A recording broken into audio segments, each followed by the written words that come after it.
Hello बेटा, welcome to physics classes. बेटा आज हम डिस्कस करने वाले हैं new unit of 12th physics and that will be unit third magnetic effect of current. That will be unit third magnetic effect of current. तो बेटा magnetic effect of current को हम स्टार्ट करने से पहले ये मालूम कर लें कि मैग्नेटिक फील्ड का प्रॉपर ओरिजिन क्या है। तो आज हम स्टार्ट करने वाले हैं मैग्नेटिक इफेक्ट ऑफ करंट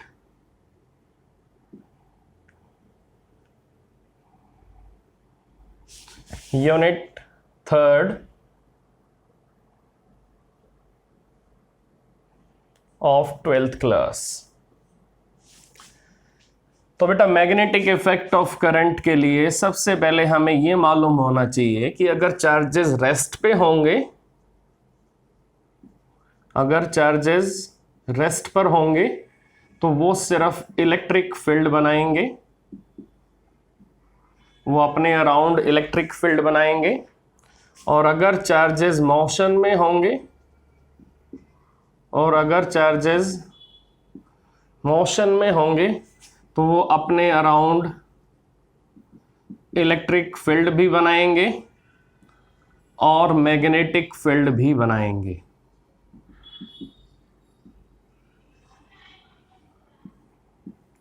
तो मैग्नेटिक फील्ड के लिए कंडीशन क्या है? चार्जेस का मोशन में होना। So whenever we have electric charges in motion in space, then we will have magnetic atmosphere around that charges। तो जब भी चार्जेस आपको स्पेस में मोशन में मिलेंगे तो उन चार्जेस के अराउंड जो एटमॉस्फेयर होगा उसमें आपको इलेक्ट्रिक फील्ड भी मिलेगी और उसमें आपको मैग्नेटिक फील्ड भी मिलेगी। So this is the main reason of magnetic field. तो बेटा अब हमें मैग्नेटिक इफेक्ट ऑफ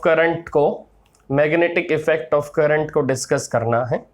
तो मैग्नेटिक फील्ड का प्रॉपर मीनिंग आपको क्लियर हो गया कि space around any magnet in which we can experience force of attraction and force of repulsion through any magnetic substance is known as magnetic field, or we can say that the hypothetical space, the non-physical space around any magnet in which any other magnetic substance experiences force of attraction and force of repulsion is known as magnetic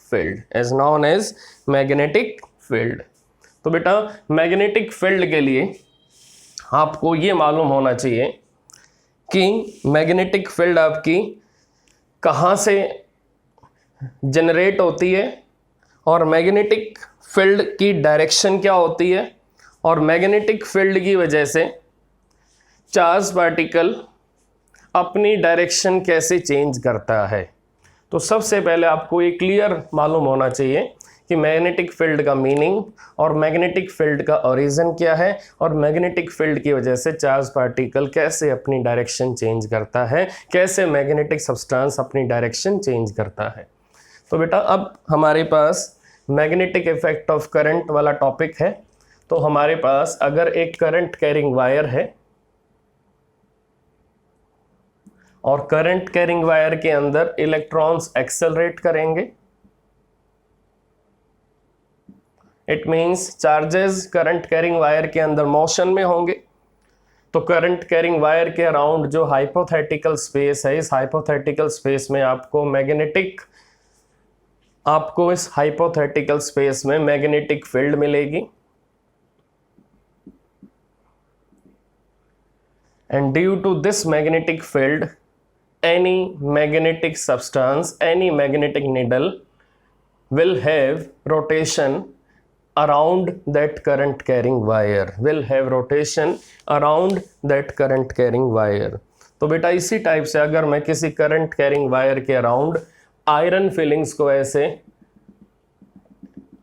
iron filings को डालूंगा तो iron filings आपकी इस current carrying wire के around circular loop में circular loop में alignment में आ जाएंगी। तो हमें ये एविडेंस मिला कि करंट कैरिंग वायर के अराउंड अगर आप आयरन फिलिंग्स को थ्रो करोगे तो आयरन फिलिंग्स आपकी करंट कैरिंग वायर के अराउंड सर्कुलर पैटर्न बनाएंगी। तो आयरन फिलिंग आपकी करंट कैरिंग वायर के अराउंड एक सर्कुलर पैटर्न में अरेंज हो जाएंगी। तो बेटा अब आयरन फिलिंग्स का मीनिंग क्या है? Magnetic substance. अब magnetic substance current carrying wire के अराउंड अगर आएगा तो वो करंट कैरिंग वायर की मैग्नेटिक फील्ड की वजह से एक प्रॉपर डायरेक्शन में डेविएट हो जाएगा और वो करंट कैरिंग वायर के अराउंड एक सर्कुलर पैटर्न में हमें अपीयर होगा। तो बेटा अब ये आपको स्ट्रॉन्ग एविडेंस मिल रहा है कि जो करंट कैरिंग वायर है उसके पास एक मैग्नेटिक इफेक्ट है और उस मैग्नेटिक इफेक्ट की वजह से मैग्नेटिक सब्सटेंस उस वायर के अराउंड सर्कुलर पैटर्न में प्रॉपर वे से अपना अरेंजमेंट शो कर रहा है। तो बेटा iron filling current carrying wire के अराउंड सर्कुलर पैटर्न में अपना अरेंजमेंट शो कर रही है। इसका मीनिंग ये है कि करंट कैरिंग वायर के अराउंड मैग्नेटिक फील्ड है, करंट कैरिंग वायर के अराउंड मैग्नेटिक फील्ड है। तो बेटा अब आपको ये मालूम होना चाहिए कि करंट की वजह से जो मैग्नेटिक एटमॉस्फेयर बना है यहाँ पर, तो उसी को हम क्या बोलेंगे? That is magnetic effect of current, that is magnetic effect of current. तो बेटा अब हम इसी सेम एविडेंस को यूज करके करंट कैरिंग वायर के अराउंड मैग्नेटिक फील्ड की वैल्यू फाइंड आउट करेंगे। करंट कैरिंग वायर के अराउंड अलग अलग पॉइंट्स पे हम मैग्नेटिक फील्ड की वैल्यू फाइंड आउट करेंगे। नाउ सबसे पहले बेटा इस एविडेंस को किसने एग्जामिन किया? सबसे पहले दैट इज ऑरेस्टेड ने। तो बेटा इस मैग्नेटिक इफेक्ट ऑफ करंट को सबसे पहले किसने सेंस किया, सबसे पहले किसने एग्जामिन किया? दैट इज ऑरेस्टेड ने। तो बेटा ऑरेस्टेड साइंटिस्ट का नेम है और इसी के नेम से एक्सपेरिमेंटेशन हुआ, दैट इज ऑरेस्टेड एक्सपेरिमेंट। तो बेटा ऑरेस्टेड ने क्या किया? ऑरेस्टेड ने एक करंट कैरिंग वायर ली इस टाइप से,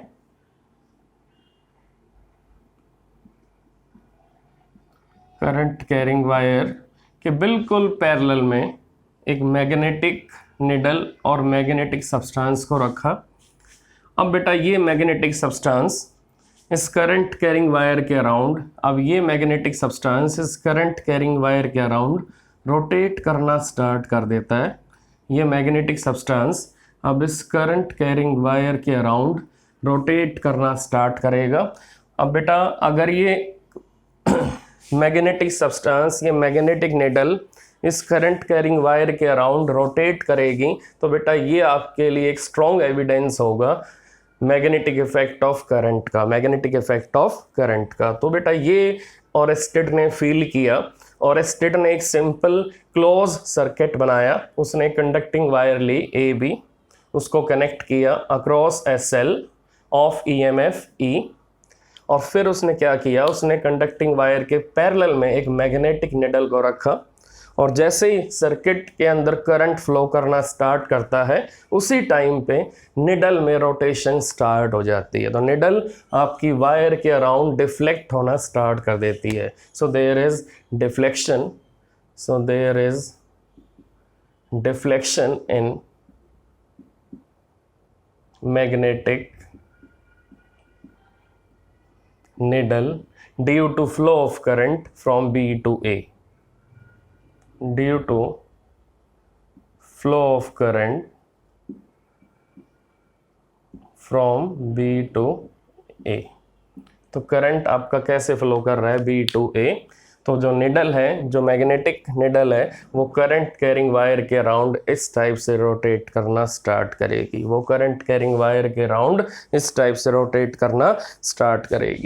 तो बेटा अब आपको ये मालूम होना चाहिए कि अगर मैग्नेटिक निडल में रोटेशन है around current carrying wire, so that kind of atmosphere around current carrying wire is known as magnetic field, and that atmosphere is given by electric current in conducting wire.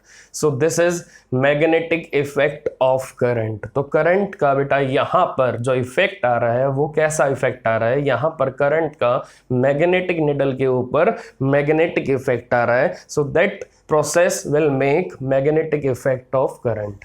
So due to this experiment there is magnetic effect of current around current carrying wire. अब बेटा अगर मैं current की value decrease करता हूँ तो यहाँ rotation slow हो जाती है, अगर मैं करंट की वैल्यू इंक्रीज करता हूँ तो यहाँ रोटेशन फास्ट हो जाती है, और अगर मैं सर्किट को ओपन करता हूँ तो यहाँ रोटेशन बिल्कुल बंद हो जाती है. इसका मीनिंग करंट ऑफ होगा, रोटेशन यहाँ खत्म हो जाएगी, करंट ऑन होगा, रोटेशन स्टार्ट हो जाएगी, करंट की वैल्यू इंक्रीज होगी, रोटेशन फास्ट हो जाएगी, करंट की वैल्यू डिक्रीज होगी, रोटेशन स्लो हो जाएगी. इसका मीनिंग वायर के अराउंड जो मैग्नेटिक इफेक्ट है वो मैग्नेटिक इफेक्ट आपका स्ट्रॉन्गर कब होगा, जब करंट की वैल्यू हाई होगी. वो मैग्नेटिक इफेक्ट आपका वीक कब होगा, जब करंट की वैल्यू लो होगी. अब अगर मैं करंट की डायरेक्शन चेंज करता हूं तो करंट की अगर मैं डायरेक्शन चेंज करूंगा तो बेटा यहाँ पर रोटेशन की डायरेक्शन भी चेंज हो जाएगी. तो यहाँ पर रोटेशन की डायरेक्शन भी चेंज हो जाएगी. तो बेटा ये आपको देखना है, ये आपको देखना है कि अगर आप करंट की डायरेक्शन चेंज करोगे तो यहाँ मैग्नेटिक निडल की रोटेशन की डायरेक्शन भी चेंज हो जाएगी, करंट की वैल्यू चेंज करोगे तो रोटेशन में जो स्पीड होगी वो आपकी चेंज हो जाएगी. तो रोटेशनल स्पीड और रोटेशनल डायरेक्शन भी आपकी डिपेंड करती है करंट के ऊपर. इसका मीनिंग करंट के अराउंड, करंट कैरिंग वायर के अराउंड यहाँ जो एटमॉस्फेयर है, that atmosphere will carry magnetic effect of current, that atmosphere will carry magnetic effect of current. तो करंट की वजह से अगर मैग्नेटिक सब्सटेंस आपका डिफ्लेक्ट हो रहा है, so that effect is known as magnetic effect of electric current. So that effect is known as magnetic effect of electric current. तो बेटा अब इसके बाद ऑरेस्टेड ने थ्रू एक्सपेरिमेंटेशन ये फील किया कि करंट कैरिंग वायर के अराउंड मैग्नेटिक इफेक्ट है.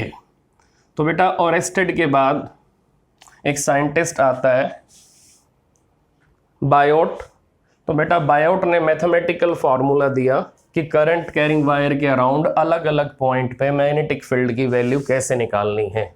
तो बायोट ने एक फार्मूला दिया और वो फार्मूला आपका बायोट-सेवर्ट्स लॉ से फेमस हुआ, दैट इज बायोट-सेवर्ट्स लॉ. तो बेटा जैसे करंट कैरिंग वायर में करंट आई कैरी हो रहा है और उसके अराउंड मैग्नेटिक फील्ड है, तो अगर किसी वायर में करंट आई है और अगर उसके हम छोटे छोटे पार्ट्स कर दें, छोटे छोटे टुकड़े कर दें, तो हर टुकड़े की लेंथ क्या होगी बेटा, डीएल डीएल डीएल डीएल, और हर टुकड़े में करंट की वैल्यू क्या होगी, आई आई आई. तो बेटा अब ये स्मॉल लेंथ एलिमेंट को अगर हम करंट के साथ लिखेंगे, अगर हम स्मॉल लेंथ एलिमेंट को करंट के साथ कंसीडर करेंगे, तो बेटा इस पोर्शन का नेम क्या होगा, that is small current length element, that is IDL. और बेटा ये वेक्टर क्वांटिटी होगी और जो इसकी डायरेक्शन होगी, इसकी डायरेक्शन बिल्कुल करंट की डायरेक्शन के इक्विवेलेंट होगी. So direction of IDL is same as direction of current. तो जैसे आइडियल आपका करंट की डायरेक्शन कैरी करेगा, तो जैसे आपका आइडियल करंट की डायरेक्शन कैरी करेगा, तो यहाँ पर आइडियल आपका वर्टिकली अप चलेगा, यहाँ पर आइडियल आपका वर्टिकली अप चलेगा. तो अगर करंट की डायरेक्शन वर्टिकल अप है तो आइडियल की डायरेक्शन भी वर्टिकल अप होगी.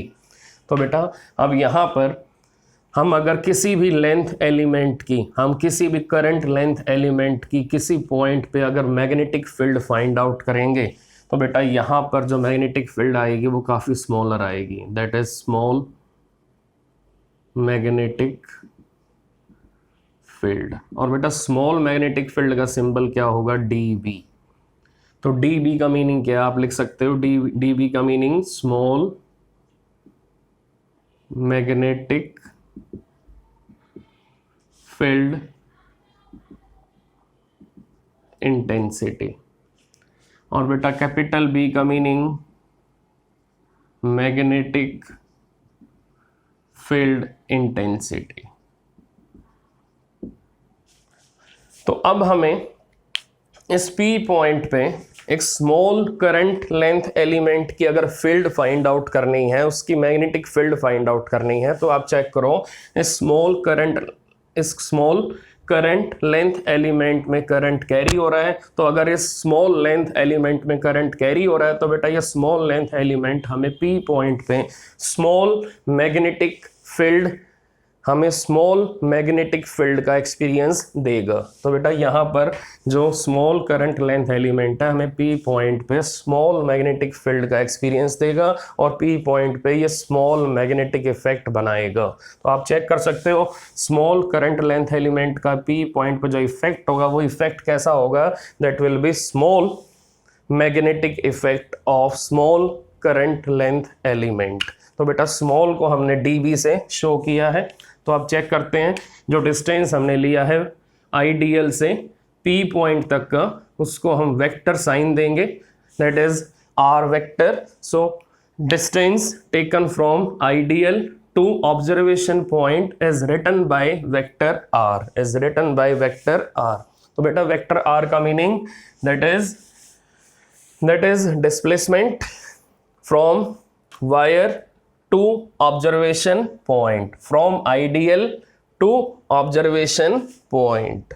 तो हमें आर वेक्टर को किस नेम से बुलाना है, that is separation between ideal and observation point P। और बेटा ये आपको बिल्कुल माइंड में फिक्स करना है कि हमेशा R की ट्रेसिंग कहाँ से होगी, हमेशा R आपका स्टार्ट होगा आइडियल से और कहाँ पर ख़त्म होगा, ये P पॉइंट पे ख़त्म होगा। तो R का जो डेस्टिनेशन पॉइंट है, R का जो एंडिंग पॉइंट है, R का जो डेस्टिनेशन पॉइंट है वो P पॉइंट है और R का स्टार्टिंग पॉइंट आपका आइडियल है, R का स्टार्टिंग पॉइंट आपका आइडियल है। तो बेटा अब R में और आइडियल में एंगल क्या होगा चेक करो, आइडियल की डायरेक्शन अप है और ये डायरेक्शन आपकी R की है, तो इन दोनों वेक्टर्स के बीच में एंगल थीटा बनेगा, तो अब यहाँ पर बायोट ने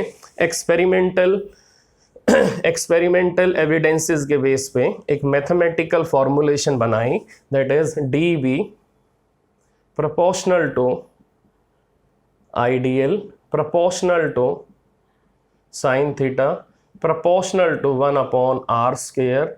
Now dB is equal to k ideal sin theta upon r square. तो बेटा थीटा किस किस के बीच में एंगल है, थीटा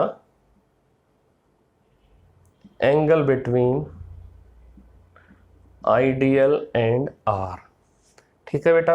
और आइडियल आपका करंट लेंथ एलिमेंट है। अब हम इसकी वेक्टर फॉर्म भी लिखेंगे, dB in vector form KI dl cross R upon R cube. K बेटा कांस्टेंट है और K की वैल्यू है mu naught upon 4 pi, mu naught होगा 4 pi into 10 power minus 7, so K equal to 10 power minus 7 और mu naught का meaning है magnetic permeability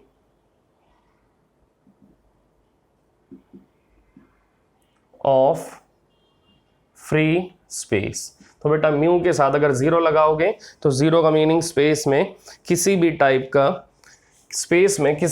का फिजिकल मटेरियल प्रेजेंट नहीं है, स्पेस आपका बिल्कुल फ्री है, free from any ions, free from any physical material. तो जब आपका स्पेस बिल्कुल फ्री होगा, उसमें किसी भी टाइप का फिजिकल मटेरियल नहीं होगा, उसमें किसी भी टाइप्स के आयंस, किसी भी टाइप के एक्स्ट्रा पार्टिकल नहीं होंगे, तो बेटा उस स्पेस का नेम होगा दैट इज फ्री स्पेस। तो बेटा फ्री स्पेस में जो मैग्नेटिक प्रॉपर्टी होगी, जो मैग्नेटिक परमेबिलिटी होगी, जो मीडियम का नेचर होगा, जो फ्री स्पेस का नेचर होगा वो हमें किससे मालूम चलेगा, that is mu naught. So बेटा mu naught will tell us nature of space, nature of medium. तो म्यू नॉट किसके लिए हमें ये बताएगा कि जो आपका स्पेस है अराउंड करंट कैरिंग वायर वो आपका कैसा है। अगर वहां पर आपने म्यू नॉट यूज किया है तो करंट कैरिंग वायर के अराउंड सिंपली फ्री स्पेस है, और अगर आप जीरो हटा दोगे, सिंपली म्यू यूज करोगे बायोट-सैवर्ट्स लॉ में,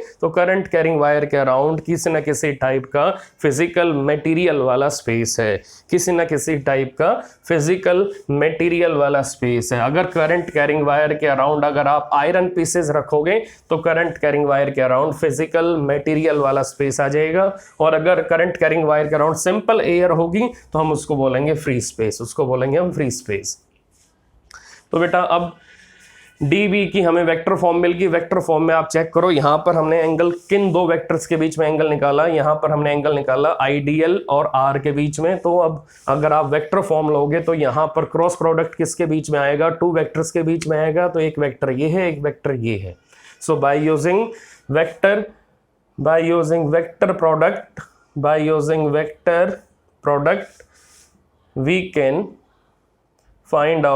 we can find out direction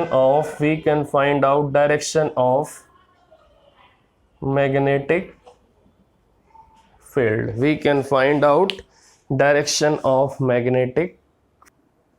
तो बेटा we can find out direction of magnetic field by using vector product rule. तो बेटा अगर हमें आइडियल आई कैप के अलॉन्ग गिवन है और हमें वेक्टर आर जे कैप के अलॉन्ग गिवन है, तो बेटा आई क्रॉस जे किसके इक्वल आएगा, दैट इज के। तो डी बी की डायरेक्शन क्या होगी, दैट इज के कैप। तो बेटा डी बी की डायरेक्शन क्या होगी, दैट इज के कैप। इसी टाइप से बेटा अगर आइडियल आपका जे कैप है और आर आपका के कैप है, तो बेटा डी बी किसके अलॉन्ग होगा, डी बी आपका आई कैप के अलॉन्ग होगा। So by using vector cross product we can find out direction of magnetic field around current carrying wire. और बेटा हम इसमें राइट हैंड पाम रूल भी लगा सकते हैं, तो हम राइट हैंड पाम रूल अगर यहाँ लगाएंगे तो फर्स्ट वेक्टर हमारा आइडियल होगा, फिर हम फिंगर्स को रोटेट करेंगे, फिर हम सेकंड वेक्टर पे आएंगे। जब हम सेकंड वेक्टर पे आएंगे तो बेटा उस केस में हम क्या चेक करेंगे, उस केस में हम चेक करेंगे कि अगर फर्स्ट वेक्टर आपका सेकंड वेक्टर से मल्टीप्लाई हो रहा है तो हम चेक करेंगे कि हमारी फिंगर्स की रोटेशन कैसी है। अगर रोटेशन क्लॉकवाइज होगी तो मैग्नेटिक फील्ड आपकी इनवर्ड हो जाएगी। अगर रोटेशन एंटी क्लॉकवाइज होगी तो मैग्नेटिक फील्ड आपकी अपवर्ड हो जाएगी। तो आप चेक करते हैं कि अगर आपको डायरेक्शन निकालनी हो मैग्नेटिक फील्ड की तो कैसे निकालेंगे। तो बेटा ये अगर करंट कैरिंग वायर है, इसमें करंट आई कैरी होता है, तो सबसे पहले आप चेक करो कि करंट कैरिंग वायर में करंट अगर आई है तो सबसे पहले इसमें एक स्मॉल करंट लेंथ एज्यूम कर लो। तो हमने एक small current length element assume कर लिया और ये पी पॉइंट हमने यहाँ मार्क किया। अब चेक करो ये डायरेक्शन किसकी है, ये डायरेक्शन आपकी आइडियल की है और ये आपका पी पॉइंट है। Now this is vector R. तो बेटा अब अगर आप यहाँ राइट हैंड थंब रूल लगाओगे तो आप चेक करो कि यहाँ पर आइडियल को हमें मल्टीप्लाई करना है आर से। तो आइडियल आपका आर से मल्टीप्लाई जब होगा तो रोटेशन कौन सी फॉलो कर रहा है, रोटेशन आपकी क्लॉकवाइज है और आपका थंब कैसा है, थंब आपका डाउनवर्ड है। तो बेटा यहाँ पर थंब किसकी डायरेक्शन हमें देगा, thumb will give you direction of magnetic field. तो आप चेक कर सकते हो अपनी राइट हैंड की फिंगर्स को बेटा स्ट्रेच करो और ये फिंगर्स पहले सबसे पहले किसके अलॉन्ग आएंगी, सबसे पहले ये आइडियल के अलॉन्ग आएंगी। मैं रिपीट कर रहा हूँ, सबसे पहले आप राइट हैंड की फिंगर्स को स्ट्रेच करो। अब ये फिंगर्स आपकी आइडियल के अलॉन्ग आएंगी, फिर इन फिंगर्स को फोल्ड करो, रोटेट करो। अब चेक करो अब आपकी फिंगर्स अगर आर के पैरेलल आ रही हैं तो इसका मीनिंग आप आइडियल को आर से मल्टीप्लाई कर रहे हो। अब चेक करो आपने रोटेशन कौन सी फॉलो की है, आपने रोटेशन फॉलो की है क्लॉकवाइज। तो बेटा क्लॉकवाइज रोटेशन में क्लॉकवाइज रोटेशन में आपका थंब कैसा आएगा, आपका थंब डाउनवर्ड आएगा, तो उस केस में आपकी मैग्नेटिक फील्ड कैसी होगी, मैग्नेटिक फील्ड आपकी इनवर्ड होगी, डाउनवर्ड होगी। तो बेटा यहाँ पर पी पॉइंट पे जो आपकी मैग्नेटिक फील्ड होगी वो इनवर्ड होगी, और इनवर्ड मैग्नेटिक फील्ड के लिए हमारे पास क्रॉस साइन है, और अगर मैग्नेटिक फील्ड आपकी होगी आउटवर्ड तो उसके लिए हमारे पास डॉट साइन है। तो बेटा क्रॉस का मीनिंग आपको लिखना पड़ेगा, क्रॉस का मीनिंग इनवर्ड मैग्नेटिक फील्ड और डॉट का मीनिंग आउटवर्ड मैग्नेटिक फील्ड। तो बेटा ये दो साइन है, एक क्रॉस साइन है, क्रॉस साइन का मीनिंग मैग्नेटिक फील्ड आपकी बोर्ड के अंदर जा रही है, और डॉट का मीनिंग मैग्नेटिक फील्ड आपकी बोर्ड से बाहर आ रही है, आउटवर्ड जा रही है। तो बेटा ये आपको प्रॉपर वे से ध्यान रखना है कि क्रॉस साइन कब यूज होगा और डॉट साइन कब यूज होगा। तो बेटा आप चेक करते हैं, अब हमने बायोट-सैवर्ट्स लॉ का बेसिक आइडिया ले लिया है कि बायोट-सैवर्ट्स लॉ हमेशा किसके ऊपर लगेगा, स्मॉल करंट लेंथ एलिमेंट पे लगेगा। तो अब बायोट-सैवर्ट्स लॉ में हम डायरेक्शन ऑफ मैग्नेटिक फील्ड कैसे निकालेंगे, by using right hand thumb rule, by using right hand thumb rule और राइट हैंड पाम रूल, और by using cross vector product, by using cross vector product से भी हम magnetic field की direction find out कर सकते हैं। तो बेटा हमारे पास मल्टीपल मेथड हैं मैग्नेटिक फील्ड की डायरेक्शन फाइंड आउट करने के, तो हम कोई भी एक मेथड यहाँ चूज करेंगे और उससे मैग्नेटिक फील्ड की वैल्यू फाइंड आउट कर लेंगे। तो बेटा अब बायोट-सैवर्ट्स लॉ आपका किन किन एप्लीकेशंस में लगेगा अभी चेक करते हैं। बायोट-सैवर्ट्स लॉ की हमारे पास मल्टीपल एप्लीकेशंस हैं। तो सबसे पहले इसकी नंबर 1 एप्लीकेशन हम चेक करेंगे कि मैग्नेटिक फील्ड, सबसे पहले इसकी नंबर 1 एप्लीकेशन हम चेक करेंगे, magnetic field around straight current carrying long wire.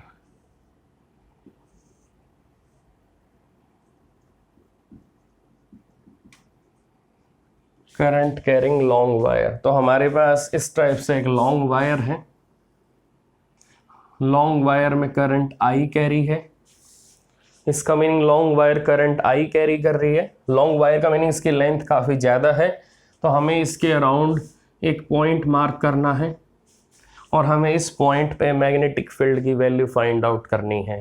तो बेटा सबसे पहले हम क्या करेंगे, सबसे पहले हम एक स्मॉल लेंथ एलिमेंट यहाँ चूज करेंगे।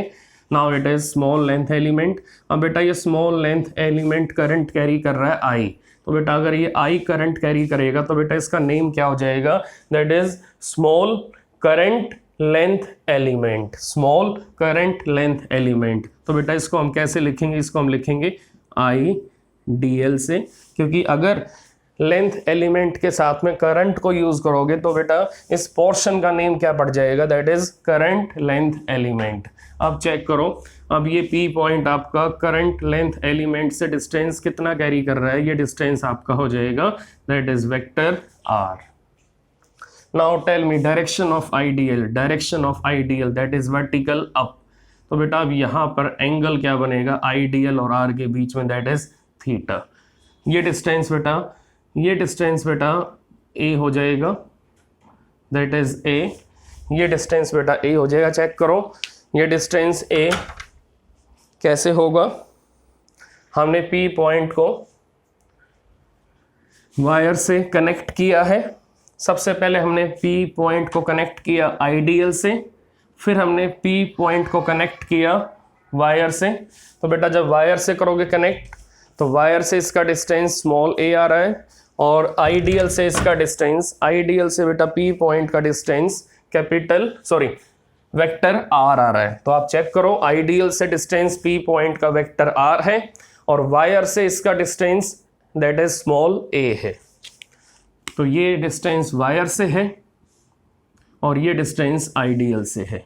तो आप चेक करो बेटा ये एंगल आपका 90, ये एंगल आपका 5, और ये आपका स्मॉल करंट लेंथ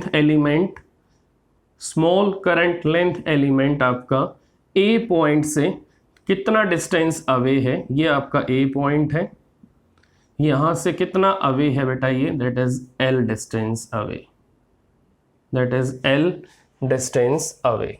तो आप चेक कर सकते हो जो आपका आइडियल है वो कितना डिस्टेंस अवे है ए पॉइंट से, that is L distance away. तो बेटा ये पॉइंट आपका बी हो जाएगा।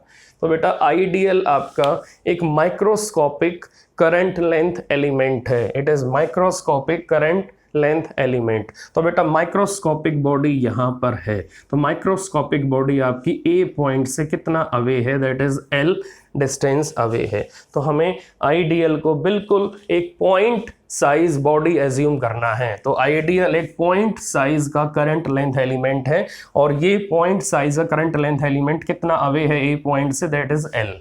तो बेटा आप चेक करो, अब हमें इस कंप्लीट वायर की मैग्नेटिक फील्ड पी पॉइंट पे फाइंड आउट करनी है। तो अब हम आइडियल और आर के बीच में एंगल फाइंड आउट कर चुके हैं, तो अब हम यहाँ पर बायोट-सैवर्ट्स लॉ लगा सकते हैं। तो बोलो बेटा बायोट-सैवर्ट्स लॉ का फार्मूला क्या बनेगा, D B is equal to K I D L sine theta upon R square.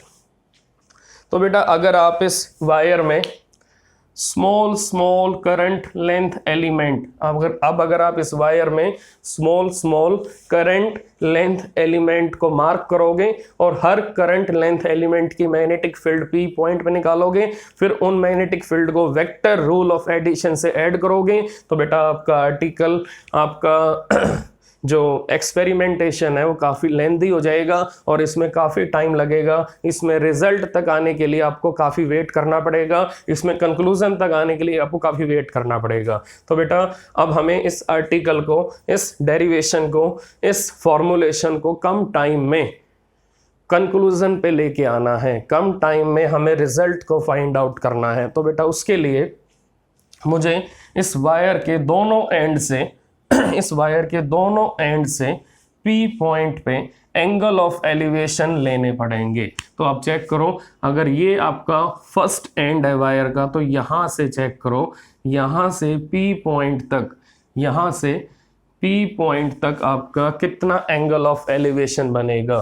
तो यहाँ से P पॉइंट तक आपका कितना एंगल ऑफ एलिवेशन बनेगा। तो आप चेक कर सकते हो, ये वायर है और ये वायर आपका टॉप मोस्ट एंड से कितना एंगल बना रहा है पी पॉइंट पे, that angle is φ1, that angle is φ1। तो बेटा इसी टाइप से अगर हम जो वायर का दूसरा एंड है, अगर दूसरे एंड से अगर हम एंगल फाइंड आउट करेंगे पी पॉइंट पर, कि दूसरा एंड आपका, लोअर मोस्ट एंड आपका पी पॉइंट पे कितना एंगल ऑफ एलिवेशन बना रहा है, दैट इज φ2। तो आप चेक करो, अगर ये वायर आपकी, अगर ये लॉन्ग वायर आपकी दोनों एंड से P पॉइंट पे कनेक्ट है, अगर मैं एक थ्रेड टॉप मोस्ट पॉइंट से और P पॉइंट के बीच में अटैच करूंगा, तो बेटा ये थ्रेड आपका P पॉइंट पे कितना एंगल बना रहा है, दैट इज φ1। तो बेटा अगर एक थ्रेड में आपका P पॉइंट से लेकर lower most point of wire से अटैच करूंगा, तो बेटा ये थ्रेड आपका P पॉइंट पे कितना एंगल बना रहा है, दैट इज φ2। तो बेटा मैंने यहाँ पर दो थ्रेड यूज किए, एक थ्रेड को मैं कहाँ से लेके आया, टॉप मोस्ट एंड से लेके आया और कहाँ पर लेके आया, P पॉइंट पे लेके आया, और एक थ्रेड को मैं लोअर मोस्ट एंड से कहाँ पर लेके आया, P पॉइंट पे लेके आया। तो बेटा यहाँ पर एंगल बना φ2, यहाँ एंगल बना φ1। तो आप चेक कर सकते हो कि वायर के जो दोनों एंड है, जो वायर के दोनों एंड हैं, फर्स्ट एंड और सेकंड एंड, या टॉप मोस्ट एंड और लोअर मोस्ट एंड, ये दोनों एंड बेटा P पॉइंट पे कितना एंगल ऑफ एलिवेशन बना रहे हैं, दैट इज φ1 एंड φ2।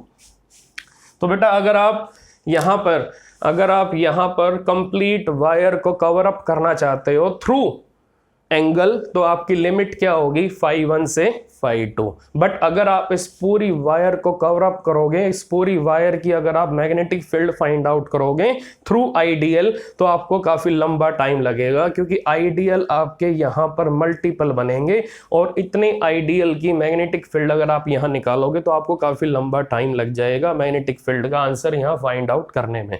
तो अगर आप इस पूरी वायर को आइडियल से कवर ना करके इस पूरी वायर को phi1 phi2 से कवर करोगे तो आपका कम टाइम में कंक्लूजन आ जाएगा, कम टाइम में आपका रिजल्ट आ जाएगा, कम टाइम में आपको यहाँ पे पॉइंट पे नेट मैग्नेटिक फील्ड का आंसर मिल जाएगा। तो बेटा अब हमें यहाँ पर इंटीग्रेशन लेंथ के रेस्पेक्ट में नहीं करना, हमें यहाँ पर इंटीग्रेशन phi1 और phi2 लिमिट लेके करना है। तो हमारा यहाँ पर इंटीग्रेशन फाई के रेस्पेक्ट में होगा और फाई की बेटा दो लिमिट होंगी, phi1 और phi2। तो बेटा यहाँ पर dl को हमें d phi से रिप्लेस करना पड़ेगा। तो बेटा उसकी रिप्लेसमेंट कहाँ से होगी? उसकी रिप्लेसमेंट बेटा यहाँ पर जो ट्रायंगल बनी है ABP इसमें से हो जाएगी। बेटा चेक करते हैं इस ट्रायंगल में क्या है हमारे पास। नाउ इन ट्रायंगल ABP, तो बेटा ABP ट्रायंगल में क्या है हमारे पास? tan phi है, that is L upon A। now L equal to A tan phi, differentiate, इसको डिफ्रेंशिएट करो बेटा, dl upon d phi equal to A secant square phi। तो बोलो बेटा क्या आंसर आएगा? dl is equal to A secant square phi d phi, equation number 2। तो बेटा इसी ट्रायंगल में इन ट्रायंगल ABP आप लगाओगे cos phi। बोलो cos phi क्या आएगा? Base upon hypotenuse. बोलो r की वैल्यू क्या आएगी? A upon cos phi, equation number 3। बेटा इसी टाइप से इस ट्रायंगल के अंदर चेक करके बताओ, theta plus phi plus 90 equal to 180 बनेगा।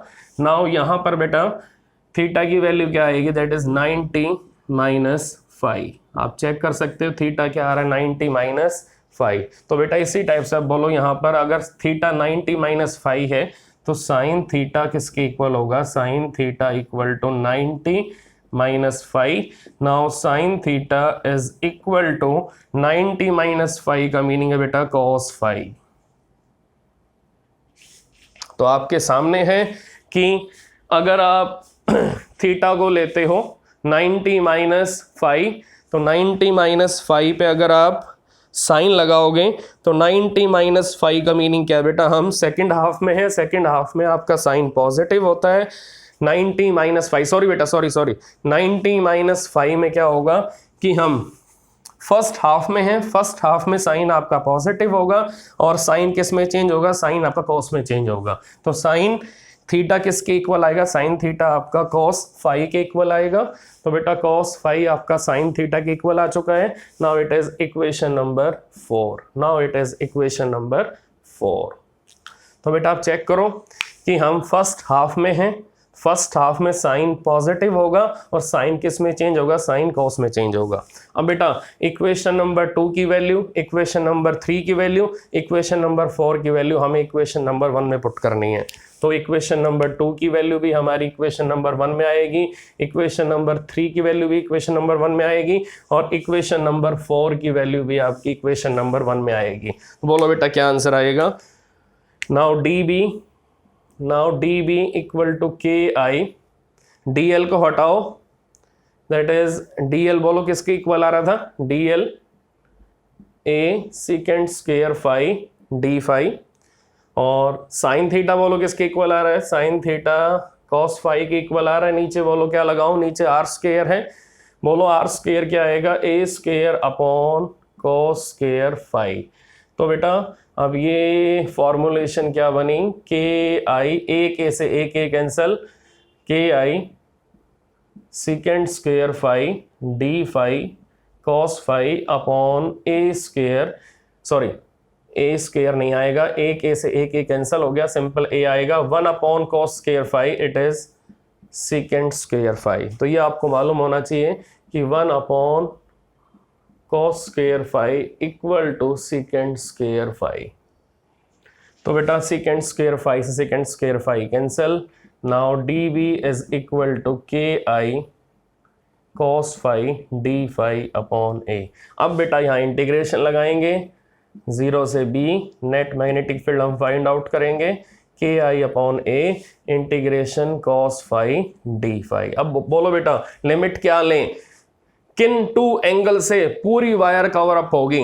चेक करके बताओ कौन से दो एंगल आपके फर्स्ट एंड और लास्ट एंड से कनेक्ट होने से बने हैं। कौन से दो एंगल आपके फर्स्ट एंड और लास्ट एंड को कनेक्ट करने से बने हैं, दैट इज φ1 और φ2। बेटा कौन से दो थ्रेड ऐसे हैं जिन्होंने पूरी वायर को ऐसे होल्ड कर रखा है, that is thread number 1 and thread number 2। तो बेटा इन दोनों थ्रेड ने पूरी वायर को ऐसे होल्ड करके रखा हुआ है। तो चेक करो ये दोनों थ्रेड आपके P पॉइंट पे कितना कितना एंगल बना रहे हैं, दैट इज φ1 और φ2। तो φ1 और φ2। तो बेटा आप चेक करो कि अब हम अगर इंटीग्रेशन करते हैं तो b किसके इक्वल आएगा, that is KI/A। Now cos phi का इंटीग्रेशन आ जाएगा sin फाई, लिमिट बोलो φ1 से φ2। तो बेटा आप चेक करो b की वैल्यू क्या आएगी, b equal to KI/A sin φ2। Check करो आपके ये दोनों एंगल अलग अलग सेंस ऑफ रोटेशन कैरी कर रहे हैं। इस एंगल की बोलो सेंस ऑफ रोटेशन कैसी है, एंटी क्लॉकवाइज। बेटा इस एंगल की बोलो सेंस ऑफ रोटेशन कैसी है, क्लॉकवाइज। तो अगर आपने φ2 को लिया है पॉजिटिव, अगर ये एंटी क्लॉकवाइज है तो φ1 आपका नेगेटिव हो जाएगा। So sin φ2 minus sin minus φ1। बोलो बेटा आप क्या आंसर आ गया।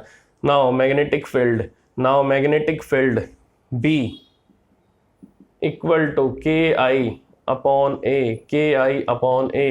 Into sin φ2 plus sin φ1। तो बेटा आपके सामने एक्सप्रेशन है, आपके सामने आंसर है कि sin φ2 plus sin φ1 into KI/A equal to magnetic field at P point. तो बेटा P पॉइंट पे मैग्नेटिक फील्ड का आप आंसर लिख सकते हो KI/A into sin φ2 plus sin φ1। तो ये आपका आंसर आ चुका है, मैग्नेटिक फील्ड का आंसर आ चुका है P पॉइंट पे, और आंसर आपके सामने है मैग्नेटिक फील्ड का। तो आप चेक कर सकते हो कि मैग्नेटिक फील्ड का आंसर क्या आया है। तो बेटा सबसे पहले मैं आपको एक ही पॉइंट यहाँ पर बताऊंगा कि अगर वायर को कंप्लीट कवर अप करना है तो अगर आप आइडियल से कवर अप करोगे, आइडियल की मैग्नेटिक फील्ड आप यहाँ पर बार बार निकालोगे तो वो बड़ा ही लेंथी प्रोसेस हो जाएगा। तो प्रोसेस को शॉर्ट बनाने के लिए, प्रोसेस को आपको थोड़ा सा लेस टाइम में अगर पूरा करना है तो उसके लिए बेटा आपको दोनों एंड से एक एक थ्रेड को बांधना पड़ेगा, और ये थ्रेड आपका दोनों एंड से अटैच होने के बाद P पॉइंट पे आएगा, और P पॉइंट पे बेटा ये दोनों थ्रेड कितना कितना एंगल बनाएंगे, दैट इज φ1 एंड φ2। तो दोनों थ्रेड इस पूरी वायर को होल्ड करके रखेंगे, और इन दोनों थ्रेड ने जो एंगल बनाया P पॉइंट पे वो एंगल पूरी वायर को कवर अप करेगा, पूरी वायर की मैग्नेटिक फील्ड हमें यहाँ पर प्रोवाइड करेगा। तो बेटा इस टाइप से हमने ये आर्टिकल कंप्लीट किया। अब इसी आर्टिकल में अगर मैं आपसे पूछूं, मेरे पास एक वायर है, मेरे पास एक सिंपल सी वायर है, अगर उसकी लेंथ मुझे गिवन है, अगर उसकी लेंथ मुझे गिवन है, एक वायर है, इसकी लेंथ है 20 मीटर, और बिल्कुल इसके राइट बाइसेक्टर वाले पॉइंट पे मुझे मैग्नेटिक फील्ड की वैल्यू फाइंड आउट करनी है। तो बेटा अगर ये लेंथ आपकी 10 मीटर है और ये लेंथ भी आपकी 10 मीटर है, क्योंकि पॉइंट आपका राइट बाइसेक्टर पे है, तो ये पॉइंट आपका वायर को इक्वली डिवाइड करेगा। तो अगर हमें एंड ए और एंड बी से थ्रेड अटैच करना है तो ये थ्रेड आपका P पॉइंट पे बोलो कितना एंगल बनाएगा, दैट इज 45 डिग्री।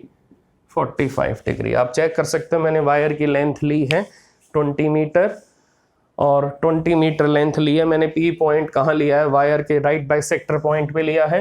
तो बेटा ये लेंथ 10, ये लेंथ भी आपकी 10 हो जाएगी, तो ये डिस्टेंस भी आपका 10 गिवन है। तो ये आपकी ट्रायंगल बनी, that is right angle isosceles triangle बनी। तो बेटा एक थ्रेड हम यहाँ से लेके आएंगे और एक थ्रेड हम यहाँ से लेके आएंगे, और दोनों थ्रेड को कहाँ पर फिक्स करेंगे, दोनों थ्रेड को कहाँ पर बांधेंगे बेटा, P पॉइंट पे बांध देंगे।